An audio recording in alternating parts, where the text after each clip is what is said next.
नमस्कार, स्वागत आप सभी का देश के सबसे भरोसेमंद चैनल डीडी न्यूज पर। आप देख रहे हैं न्यूज पंच। आपके साथ मैं हूं मुकुल शर्मा।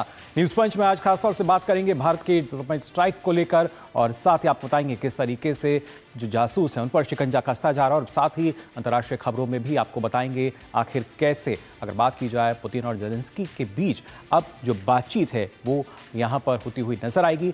तमाम ये खबरें होंगी, विस्तार से इनको बताएंगे, लेकिन सबसे पहले नजर डालते हैं टॉप लाइन्स पर।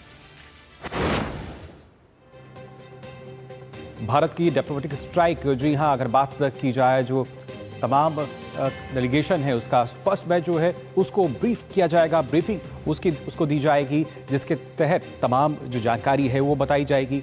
किस तरीके से पाकिस्तान का जो असल चेहरा है पूरी दुनिया के सामने जाएगा।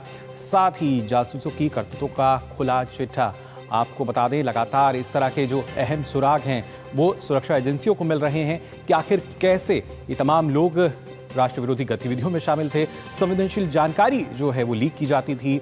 और जब अंतर्राष्ट्रीय खबरों की हम बात कर रहे हैं तो क्या ट्रंप की पहल से थमेगा यूक्रेन युद्ध, क्योंकि बात करने के लिए राजी हो गए हैं पुतिन, और उसके साथ साथ जेलेंस्की को भी ट्रंप ने मना लिया है। अब देखना होगा कि किस तरीके से जो रजामंदी है वो होती है, बातचीत होती है, और जो अमन शांति की बात कही जा रही थी वो किस तरीके से सार्थक होती हुई नजर आएगी।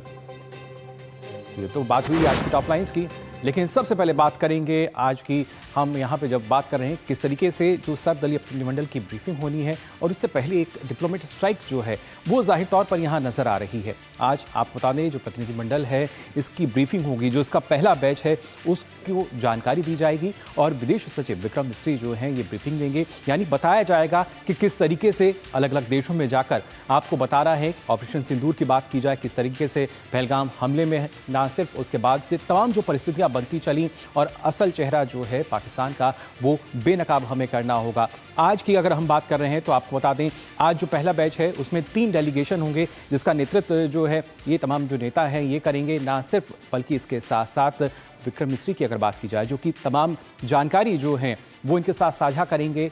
किस तरीके से इनको ब्रीफ किया जाएगा, जो तमाम 3 आज जो डेलीगेशन है, पहला बैच इसको एक तरीके से हम कह सकते हैं, और इसके साथ साथ देखना ये भी होगा कि क्या कुछ जानकारी जो है वो दी जाएगी। कल भी हमने देखा था करीब 2 से 3 घंटे की एक बैठक जो है वो चली थी। तो पाकिस्तान पर डिप्लोमेटिक स्ट्राइक की जब हम बात कर रहे हैं तो कहीं ना कहीं डेलीगेशन को ब्रीफ यानी जानकारी जो एक तरीके की देंगे विदेश सचिव यहाँ पर, और साथ ही साथ आज के जब 3 डेलीगेशन जब हम बात करते हैं उनको एक पूरे तरीके से समझाया जाएगा, बताया जाएगा कि आखिर कैसे ऑपरेशन सिंदूर जो है वो संचालन उसका किया गया, पहलगाम हमले के बाद किस तरह के हालात रहे, सारी जानकारी जो है वो यहाँ पर दी जाएगी। ब्रीफ में खासतौर से देते हुए नजर आएंगे विदेश सचिव, जो 3 डेलीगेशन होंगे उनको, और उसके साथ साथ जो प्रतिनिधिमंडल के सदस्य हैं वो इसमें शामिल होंगे, जिससे वो जान सकें कि जब अलग देश में वो जा रहे हैं, तमाम वो देश जो कि कहीं ना कहीं भारत के साथ खड़े हुए नजर आए थे, वो देश जो लगातार ये बात करते हैं कि किस तरीके से आतंक के खिलाफ हम सभी भारत के साथ हैं,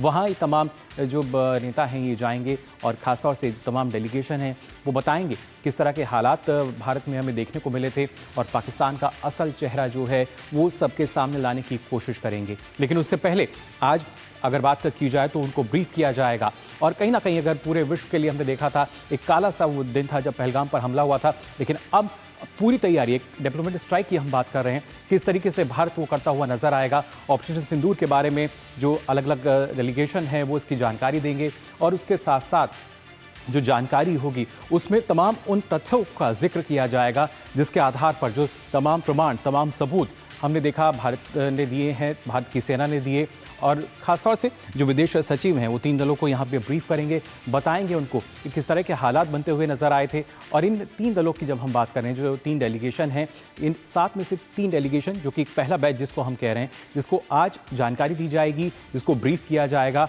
और ख़ासतौर से ये जो डेलीगेशन है पाक को बेनकाब करने के लिए पूरी तरीके से तैयार है, और ख़ासतौर से एक हम कह सकते हैं कि एक आखिरी जानकारी जो तौर पर आज उनको ब्रीफ किया जा रहा है, और जो पाकिस्तान का आतंक से भरा चेहरा है वो अंतर्राष्ट्रीय स्तर पर कहीं ना कहीं बेनकाब होता हुआ नज़र आएगा। तो ये प्रतिनिधिमंडल जो है वो पाकिस्तान की पोल खोलता हुआ नज़र आएगा, और इसके साथ साथ इस प्रतिनिधिमंडल की हम अगर बात करते हैं जो जिनकी ब्रीफिंग आज होनी है, 3 जो खासतौर से डेलीगेशन है उसका जो नेतृत्व करेंगे श्रीकांत शिंदे, कनीमोझी, संजय झा, इन तीनों के नेतृत्व में हम देखेंगे किस तरीके से जो अलग अलग नेता हैं वो जाएंगे, सांसद हैं, जबकि 23 मई को जो दूसरे दल हैं यानी जो बचे हुए 4 हैं 7 में से, उसमें शशि थरूर हैं, सुप्रिया सुले हैं, बैजयंत पांडा हैं और रविशंकर प्रसाद, इनको ब्रीफ किया जाएगा। जैसे आज एक बैच को किया जा रहा है, ऐसे ही 23 तारीख को इनके जो डेलीगेशन है उसको ब्रीफ करेंगे। लेकिन आज की जो ब्रीफिंग है, जो कि श्रीकांत शिंदे की बात की जाए, कनिमोझी की हम बात करें, संजय झा की बात की जाए,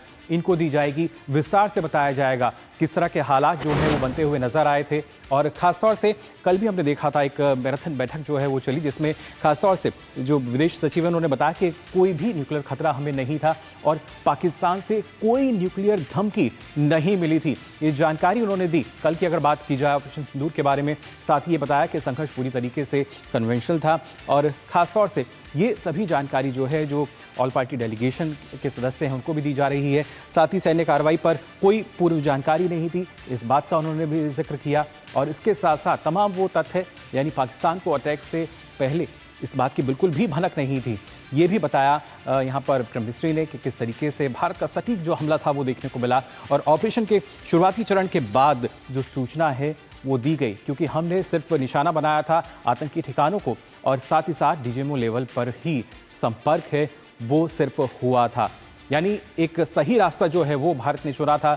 6 और 7 मई की रात की अगर बात की जाए, उसके बाद संपर्क साधा गया था, क्योंकि भारत सिर्फ आतंक के खिलाफ एक जवाबी कार्रवाई कर रहा था और खासतौर से आगे की सैन्य कार्रवाई पर कोई भी जो बातचीत है वो नहीं हुई थी, क्योंकि बातचीत वहाँ होती है जहाँ पर हमें लगता है कि शायद इस तरह का स्थान वहाँ पर है। लेकिन यहाँ पाकिस्तान ने कोई स्थान वो छोड़ा नहीं था और विपक्ष के सवालों पर भी सरकार ने जवाब दिया था। विदेश मंत्री का बयान जो है उसको तोड़ मरोड़ कर पेश किया गया। हमने देखा था इन दिनों किस तरीके से फेक नैरेटिव जो है वो जाहिर तौर पर देखने को मिले थे और सुरक्षा कारणों से नुकसान की जानकारी साझा नहीं की गई थी, इस बात का भी जिक्र किया विदेश सचिव ने। तो ये तमाम जानकारी जो है उनकी तरफ से दी गई। तुर्की पर भी सरकार का रुख जो है वो पूरी तरीके से साफ है। लगातार हम देख पा रहे हैं कि किस तरीके से अलग अलग क्षेत्रों की अगर बात की जाए तो कहीं ना कहीं एक बैन की स्थिति थी, लेकिन तुर्की से जो रिश्ते हैं लंबे समय से तनावपूर्ण है। जिस तरीके से तुर्की ने पाकिस्तान का समर्थन किया था, भारत का विरोध जताया था और पाकिस्तान के साथ तुर्की का रिश्ता जो है वो जग जाहिर है। उसी वजह से लगातार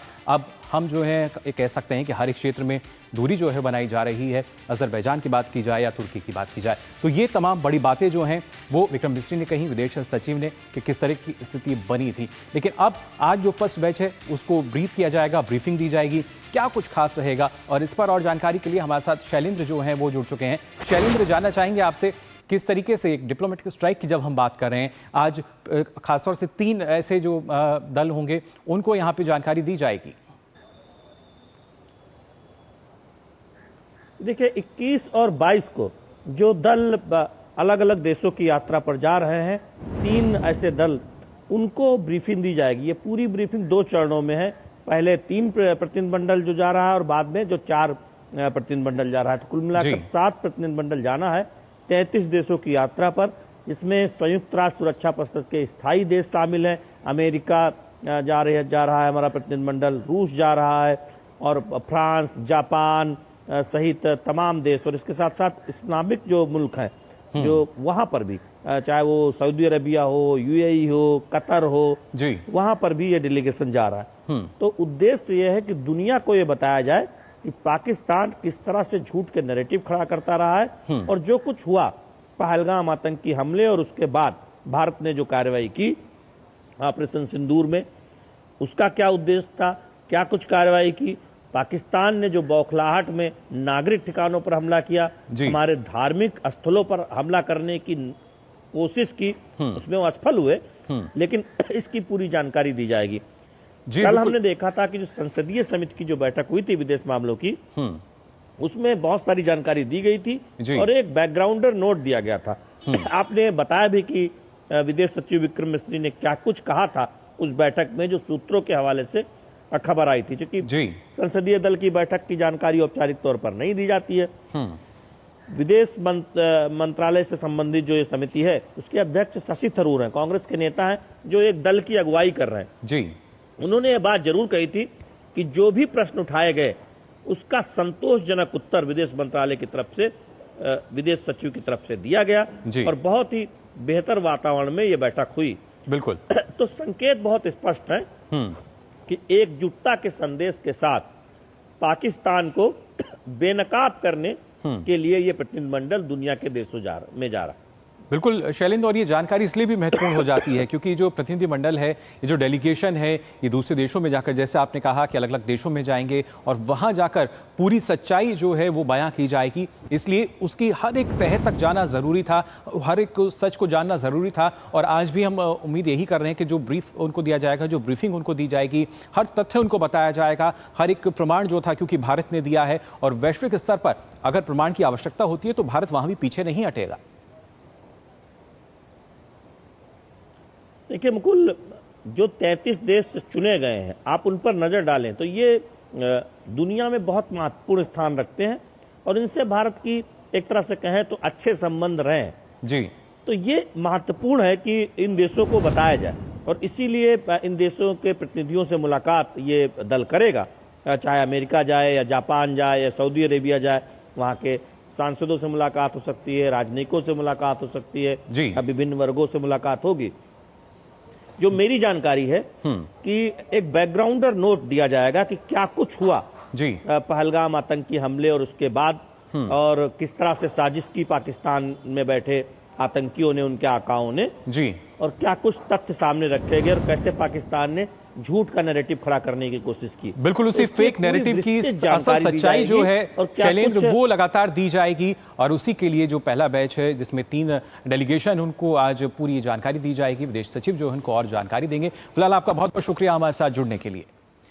हमारे संवाददाता बता रहे थे किस तरह की स्थिति रही थी, लेकिन इसके साथ साथ ना सिर्फ बाहरी स्थिति की बात की जाए बल्कि देश में ही जिस तरीके से जो जासूस अब निकल रहे हैं और उनकी करतूतों का जो काला चिट्ठा है वो लगातार खुलता जा रहा है। परत दर परत हर स्तर पर हम देख पा रहे हैं जो संख्या है वो बढ़ रही है। हरियाणा की बात करें, पंजाब की बात की जाए, लगातार देखने को मिल रहा है किस तरीके से जो जासूस हैं, आरोप जिन पर लगाए जा रहे हैं, ना सिर्फ संवेदनशील जानकारी, गोपनीय सूचना, यहाँ तक कि सेना की मूवमेंट तक की जो जानकारी है वो साझा की जा रही थी, वो लीक की जा रही थी और उसी के चलते अब लगातार उन पर जो शिकंजा है वो कसता हुआ नजर आ रहा है। लगातार पूछताछ की जा रही है। अगर पहले हम बात करते हैं जो जासूसी का आरोप लगा है ज्योति मल्होत्रा पर, वहाँ हमने देखा किस तरीके से लगातार जो पूछताछ है वो की जा रही है और कई ऐसे खासतौर से सबूत हैं जो कि सामने निकल कर आ रहे हैं। जो जांच एजेंसी हैं वो पूरी तरीके से इसमें जुटी हुई हैं कि आखिर कैसे। लेकिन इसके साथ साथ हम देखते हैं कि और भी जो खासतौर से जासूस हैं उनकी स्थिति अब साफ होती जा रही है। अलग अलग राज्यों में है, पूरा नेटवर्क जो है वो सही तौर पर देखने को मिल रहा है। ना सिर्फ यहाँ पे हम बात करें जो ज्योति के साथ पूछताछ की जा रही है, बल्कि अगर पंजाब की भी आपको हम बताएंगे कि कैसे वहाँ पर जो जानकारी है 2 जासूसों के जरिए निकल कर आई। फिलहाल ज्योति मल्होत्रा की अगर बात की जाए, मोबाइल फ़ोन के जरिए देखिए कई जो राज हैं वो खुलते हुए नजर आ रहे हैं। उसके साथ साथ लैपटॉप और मोबाइल की अगर हम बात करें तो वहां से भी कई अहम सुराग जो हैं मिले हैं और सुरक्षा एजेंसियों को संवेदनशील जानकारी जो है वो उसमें मिली है जो कि पुख्ता कर देती है कि जो सूचना है वो लीक की जा रही थी। गोपनीय जानकारी लीक करने का आरोप है ज्योति पर और उसी वजह से हम देख पा रहे थे कि किस तरीके से जो जांच एजेंसियां हैं उनका शिकंजा कसता हुआ नजर आया। पाकिस्तान को जो सूचनाएं हैं वो भेजी जा रही थी और उसकी अगर देखा जाए तो कहीं ना कहीं एक तरीके से बरामदगी हुई। लैपटॉप की बात की जाए, मोबाइल की बात की जाए और जैसा हमने आपको बताया कि सेना की मूवमेंट तक की जो जानकारी है वो लीक की जा रही थी और अब सब सच्चाई जो है वो सामने आ रही है। जांच एजेंसी जो है हर सच को खंगालने में लगी हुई हैं।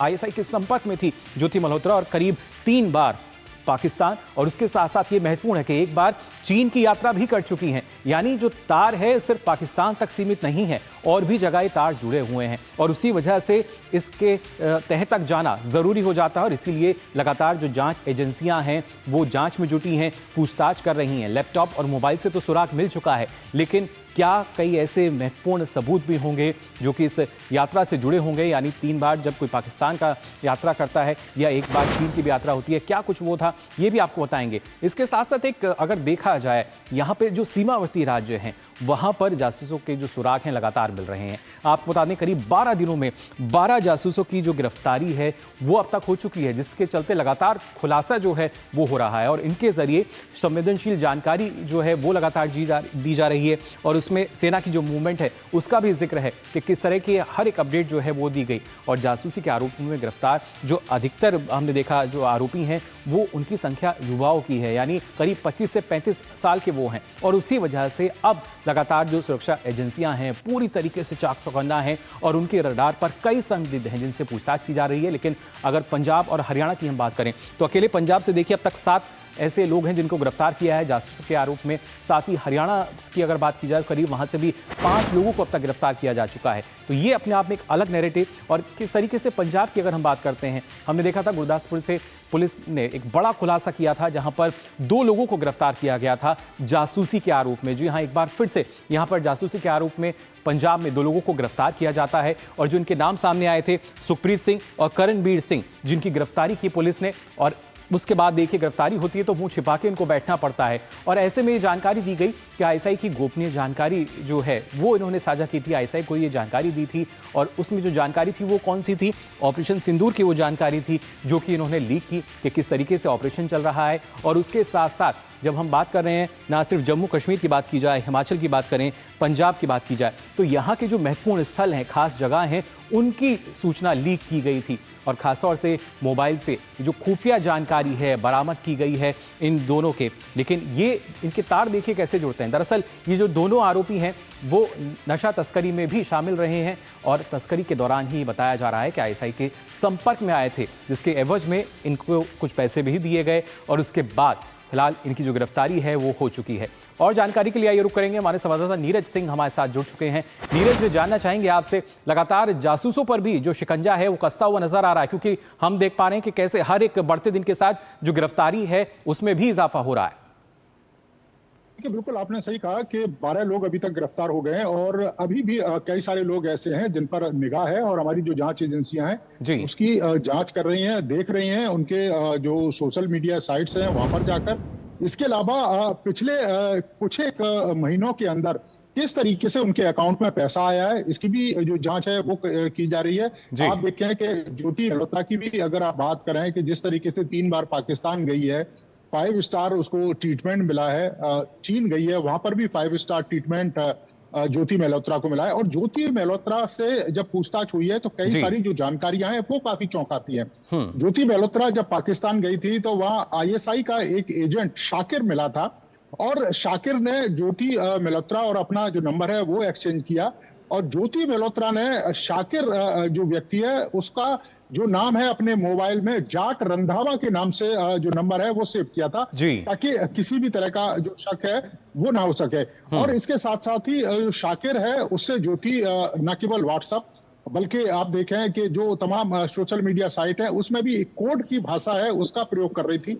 और इसके साथ साथ तो टेलीग्राम उसके माध्यम से और स्नैपचैट के माध्यम से जो तमाम सेना की जानकारियां हैं वो दे रही थी। आप देखिए कि ये क्या कोइंसिडेंट है कि ज्योति मल्होत्रा है वो पहलगांव भी गई थी और पहलगांव जनवरी में गई थी और आप देखें कि उसके बाद ये हमला हुआ और ज्योति मल्होत्रा पहलगांव हमले से पहले पाकिस्तान गई थी। तो क्या इसका कोई किसी तरह का कोई लिंक है? इसकी भी जो जांच है वो जांच एजेंसियां कर रही हैं। कल रात को ज्योति मल्होत्रा चूंकि पुलिस की रिमांड पर है और पुलिस उसको घर पे लेकर गई थी और वहां उसके जो लैपटॉप है और उसका जो सामान है वो भी देखा। तो आप समझ सकते हैं कि किस तरीके से जो युवा हैं, इसके अलावा सोशल मीडिया इन्फ्लुएंसर हैं, गार्ड हैं और जो बेरोजगार हैं, इन तमाम लोगों को जो आईएसआई बिल्कुल नीरज, ये बड़ी बातें आपने हमारे दर्शकों के साथ साझा की हैं, इसके लिए आपका बहुत बहुत आभार। ज्योति मल्होत्रा जो कि लगातार न सिर्फ पाकिस्तान यात्रा पर गई, पहलगाम की भी यात्रा उन्होंने की थी और क्या ये महज संयोग है या नहीं, इसकी जानकारी लगातार जो सुरक्षा एजेंसियां हैं वो रिमांड के दौरान निकालेंगी और जो पूछताछ है वो लगातार की जा रही है। फिलहाल हम यहाँ रुकने एक छोटे से ब्रेक के लिए बहुत जल्द लौटते हैं।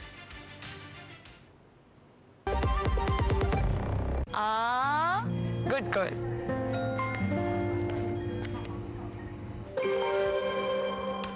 आगे सैलरी नहीं झुमके ना, पहले बचत, पहले झुमके। सुनो, हर महीने थोड़ा बचाओ और थोड़ा निवेश करो और कुछ इमरजेंसी के लिए भी बचाओ ताकि रहो टेंशन फ्री। लेकिन झुमकों का क्या, जाती हो कि लगाओ इंजेक्शन। आरबीआई कहता है वित्तीय समझदारी समृद्ध नारी। जब धरती चीर कर निकलता है लोहे का पत्थर और मिलता है मोंगिया के जोश से, फिर तपता है, पिघलता है और बनता है फौलाद।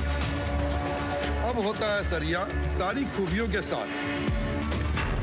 मोंगिया स्टील, मजबूत देश का मजबूत सरिया।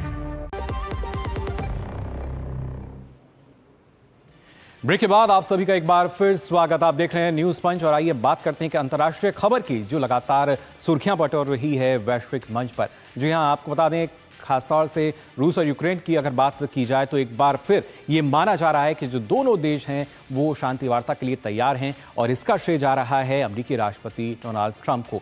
क्या उनके कॉल से जिस पर उन्होंने बातचीत की थी और युद्ध विराम की जो संभावना है, जो उम्मीद है, वो बढ़ती हुई नजर आती है। ना सिर्फ ट्रंप ने ये माना जा रहा है कि पुतिन को तैयार किया है शांति के लिए, बल्कि इसके साथ साथ अगर बात की जाए किस तरीके से जो ज़ेलेंस्की हैं उनको भी मना लिया गया है। ये कुछ बड़ी बातें हैं जो कि निकल कर सामने आई हैं। ट्रंप और पुतिन के बीच करीब 2 घंटे तक फोन पर बातचीत हुई और इसी वजह से माना जा रहा है क्या शांति का दरवाजा ट्रंप पुतिन की कॉल से खुलता हुआ नजर आएगा, क्योंकि यहां पर एक बड़ा बयान जो है वो भी जाहिर तौर पर सामने आया। रूसी राष्ट्रपति से बातचीत के बाद ये बयान सामने आया है। रूस यूक्रेन युद्ध विराम की जो उम्मीद है वो बढ़ी है। जी हां, ये जानकारी जो है वो साझा की गई है और किस तरीके से इसके साथ साथ जो ट्रंप का उन्होंने दावा किया है दोनों पक्षों में जल्द शुरू हो सकती है वार्ता, जिसकी प्रयास किए जा रहे थे, जिसकी कोशिश की जा रही थी और वही अब कोशिश जो है सफल होती भी नजर आ रही है।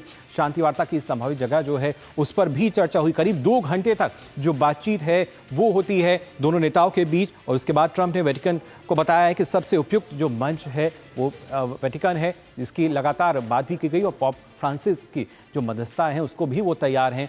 ऐसे में अब एक उम्मीद यहाँ पर युद्ध विराम की नजर आ रही है, शांति की नजर आती है। हालांकि ट्रंप ने यूरोपीय नेताओं को ये जानकारी दी है कि अब आने वाले समय में जल्द ही जो शांति वार्ता है वो हो सकती है और खासतौर से ट्रंप ने ज़ेलेंस्की से भी बात की है। सिर्फ एक पक्ष से बात नहीं हुई है बल्कि ज़ेलेंस्की से भी उन्होंने बात की है और मनाने में काफ़ी हद तक सफल भी रहे हैं। ट्रंप ने ज़ेलेंस्की को वार्ता के लिए राजी कर लिया है, यानी अब बातचीत होगी। हालांकि इससे पहले भी हमने देखा था बातचीत की जो पेशकश है वो की गई थी। ट्रंप का कहना है कि यूक्रेन के साथ अमेरिका है और वही कहीं ना कहीं एक विश्वास जो है शायद ज़ेलेंस्की को भी नजर आता है। ज़ेलेंस्की का कहना है कि शांति चाहिए, आत्मसमर्पण नहीं। लेकिन इसके साथ साथ और जो पुतिन है उनका क्या कहना था, उन्होंने क्या कुछ कहा है इस पूरे घटनाक्रम पे। उनका कहना है कि ट्रंप के बाद पुतिन ने जो मीडिया से बात की है उसमें क्या कुछ निकल कर आया है ये आपको बता देते हैं। पुतिन का कहना है कि रूस जो है वो शांति के लिए तैयार है, यानी अब शांति पथ पर जो रूस है वो चलने को तैयार हो चुका है। और इसके साथ साथ पुतिन का कहना है कि जो बातचीत है वो यथार्थपरक होनी चाहिए, यानी बेहद ही सकारात्मक, सार्थक हो, मीनिंगफुल होनी चाहिए। और ये ज़रूरी नहीं है कि उसकी जो टाइमलाइन है हालांकि अभी तक तय नहीं है, लेकिन चर्चा ज़रूरी है, यानी बातचीत होनी चाहिए। अब दोनों देश जो हैं शांति की तरफ आगे बढ़ रहे हैं, तो ये अपने आप में काफ़ी महत्वपूर्ण और नाटो पर भी बात करना चाहता है रूस। ये जानकारी जो है वो दी गई है। तो और इस पर और जानकारी के लिए अखिलेश जो हैं वो हमारे साथ जुड़ चुके हैं। अखिलेश, जानना चाहेंगे आपसे, अब आखिरकार देखा जाए तो ट्रंप जो हैं पुतिन और ज़ेलेंस्की दोनों को मनाने में कहीं ना कहीं काफ़ी हद तक सफल हुए हैं। नहीं, देखिए ट्रंप काफी कोशिश कर रहे हैं। यह कहा जा सकता है कि ट्रंप काफी कोशिश कर रहे हैं अपनी तरफ से कि पुतिन और जेलेंस्की को एक टेबल पे आमने सामने बिठाया जाए। लेकिन जिस तरीके का इतिहास है पुतिन और जेलेंस्की के बीच, जिस तरीके के इक्वेशन रहे हैं उसमें ये बहुत बड़ी बाधा ये है कि देखिए यूक्रेन के पार्लियामेंट में एक रेजोल्यूशन लिया हुआ है और उस रेजोल्यूशन में है कि रसिया के साथ डायरेक्ट बात नहीं करनी है। पुतिन बार बार कह रहे थे कि उस रेजोल्यूशन को, पार्लियामेंट के उस रेजोल्यूशन को यूक्रेन को पहले खत्म करके आना चाहिए, तभी जो है सकारात्मक बातचीत और वैलिड बातचीत होगी। तो पहली तो बात ये। दूसरी बात ये जो 2 घंटे की, 2.25 घंटे की बात हुई करीब करीब, और उस बातचीत में पुतिन ने यूक्रेन मसले पर तो बात किया ही, पुतिन ने ईरान के मसले पर भी बात किया। तो सिर्फ यह नहीं कहा जा सकता कि ट्रंप से जब बात हुई तो केवल यूक्रेन के मसले पर बात हुई। उन्होंने 2 P5 मेंबर है, permanent member of security council है, तो उन्होंने कुछ अन्य बातें भी की है। लेकिन निश्चित तौर पे जो पेस है, जो दिशा अभी तक मिसिंग थी, 2022 से ही ये लड़ाई चल रही है और जो चीज पहल नहीं हो पा रही थी वो पहल निश्चित तौर पे शुरू हो गई है दोनों की तरफ से। और राष्ट्रपति ट्रंप के आने के बाद इस पहल में काफी तेजी आई है। जेलेंस्की भी इस बात के लिए तैयार है कि वो युद्ध रोकेंगे, संघर्ष विराम करेंगे।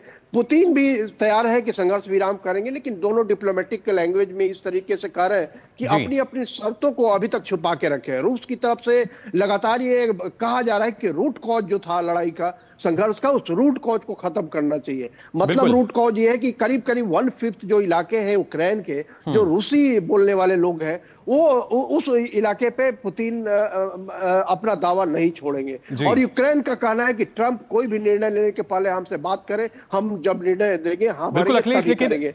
3 साल में पहली बार ये जो बातचीत जिसकी उम्मीद की जा रही है आमने सामने, कब तक माना जाए हो सकती है?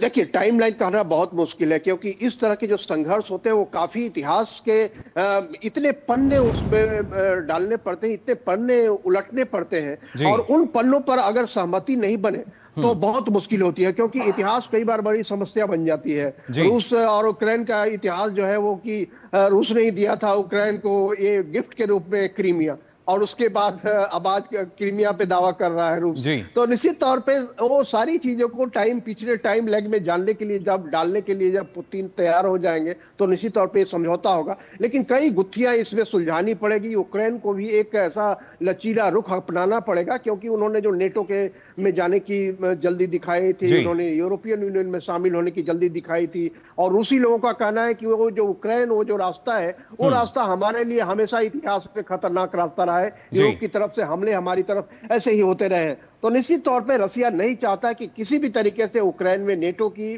किसी भी वेस्टर्न फोर्सेज की का प्रेजेंस हो, और यूक्रेन एक तरीके से कहे कि कोई भी सैनिक संबंध यूरोप से न रखे। अब ये सारी बातें हैं, इन सारी बातों पे चर्चा चलेगी, कई दौर की बातचीत होगी। बिल्कुल अखिलेश, देखना होगा कई दौर की बातचीत में, क्योंकि नए रास्ते पे दो देश जब आगे कदम बढ़ाएंगे तो पीछे कितने कदम उनको चलना होगा और उस पर दोनों देश कितने राजी होते हैं या नहीं। फिलहाल बहुत बहुत शुक्रिया आपका अखिलेश हमारे साथ जुड़ने के लिए।